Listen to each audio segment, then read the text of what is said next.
থেকে কিছু করা হবে, এই জন্য তারা চুপ রয়েছেন। না, বিদেশের প্যালেস্টাইনের উপর হামলা সেটাও তো বিদেশ, আফগানিস্তানে অত্যাচার সেটাও বিদেশ, পাকিস্তানে কিছু আমরা আরামসে বলতে পারি সেটাও তো বিদেশ।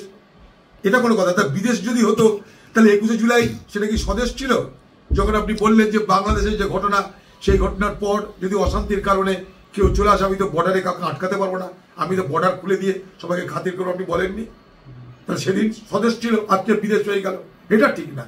দ্বিচারিতা করবেন না বাংলার মুখ্যমন্ত্রী মমতা ব্যানার্জি, আপনাকে আমি স্পষ্ট করে বলতে চাই, দ্বিচারিতা করাটা ঠিক না। আমি আবার বলছি, হিন্দু সম্প্রদায়ের মানুষের উপরে হামলা হচ্ছে, উদারবাদী মুসলমান সম্প্রদায়ের মানুষের বাংলাদেশে চরম হামলা হচ্ছে। আমি বাংলাদেশের সাংবাদিক, আমার সাথে দারুণ পরিচয় ছিল একজন মুস্তাহিদ, তার নাম, তার সঙ্গে কথা বলে জেনেছি।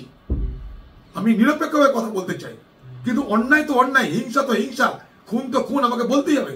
আজকে যে সন্ন্যাসীকে গ্রেপ্তার করা হলো, তাকে বাঁচানোর চেষ্টা করতে গিয়ে একজন মুসলমান উকিল, আইনজীবী, তাকে খুন হতে হলো।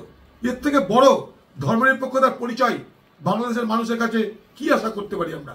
সেই জায়গাটাই এগুলো এড়িয়ে যাওয়ার বুদ্ধি, এগুলো বাংলার মুখ্যমন্ত্রী এটা দ্বিচারিতা বলে মনে করি। তৃণমূল এটা সম্পূর্ণ সম্পূর্ণ সম্পূর্ণ দ্বিচারিতা ছাড়া কিছু নয়। আমি আবার বলছি, হিন্দু সম্প্রদায়ের মানুষ, উদারবাদী মুসলমান, সকলের উপরে আক্রমণ নেমে আসবে।